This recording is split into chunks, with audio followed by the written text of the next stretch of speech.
De Ghana à Combronde, lundi 25 mars. Copieux petit déjeuner dans la cuisine de mes hôtes qui me parlent de leur vie de semenciers arpentant la Limagne. J'ai prévu de revenir dormir ici ce soir. Quand j'arriverai à Combronde, il me suffira de les appeler pour qu'ils viennent me récupérer en voiture.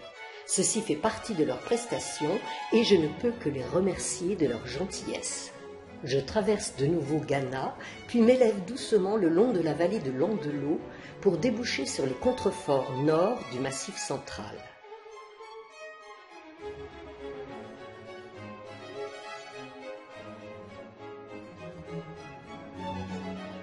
Le GR 463 que je continue à suivre longe une ferme avant de traverser l'autoroute A71 qui file vers Paris ou vers Clermont-Ferrand.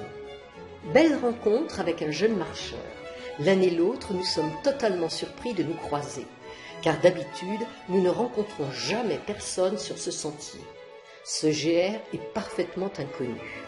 Je suis maintenant de petites routes qui me permettent de ne pas faire le détour par Ébreuil, trop au nord, et de rejoindre le GR 300 qui prend enfin une belle direction sud.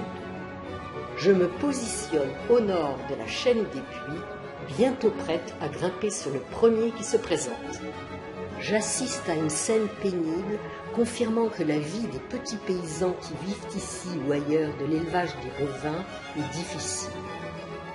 Ce troupeau doit changer de pré. Malgré le positionnement interdisant certains accès, les bêtes s'échappent. Jurons, vieille paysanne copieusement insultée et démarrage en trombe d'un pick-up pour récupérer ces demoiselles éprises de liberté. Le paysage s'anime doucement. En contrebas, on devine le village de Saint-Quentin-sur-Sioule. Je viens de quitter l'Allier pour le Puy-de-Dôme et jusqu'à Combronde, je vais traverser la communauté de communes de Combrailles, Sioule et Morges, un territoire rural, à la marge septentrionale donc de la chaîne des Puys. D'ailleurs, le nord du parc naturel régional des volcans d'Auvergne s'étend à quelques kilomètres à l'ouest. Sur ce GR 300, comme sur les autres, je me sens éternellement sur un chemin buissonnier. Bientôt, je plonge dans la forêt pour traverser le vallon de la Ganne et faire une halte en face pour une pause chips.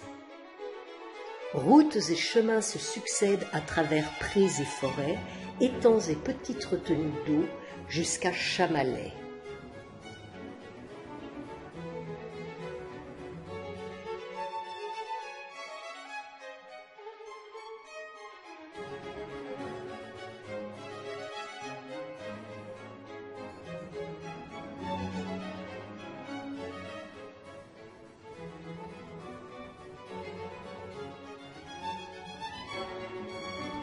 À Saint-Hilaire-la-Croix, le prieuré du Lac-Roi du XIIe siècle, fondé par les chanoines de Saint-Augustin, accueillait et assurait la sécurité des pèlerins se rendant à Saint-Jacques-de-Compostelle.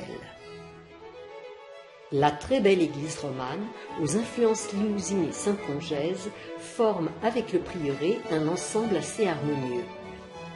Je ne m'attarde guère, car le chemin qui m'attend est encore fort long.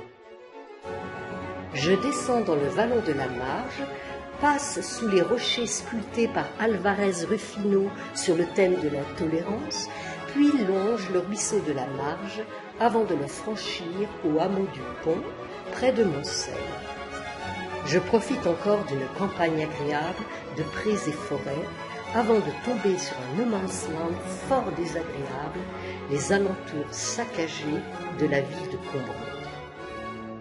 À cause des multiples contournements routiers, je dois faire un grand détour avant d'atteindre le centre de la ville.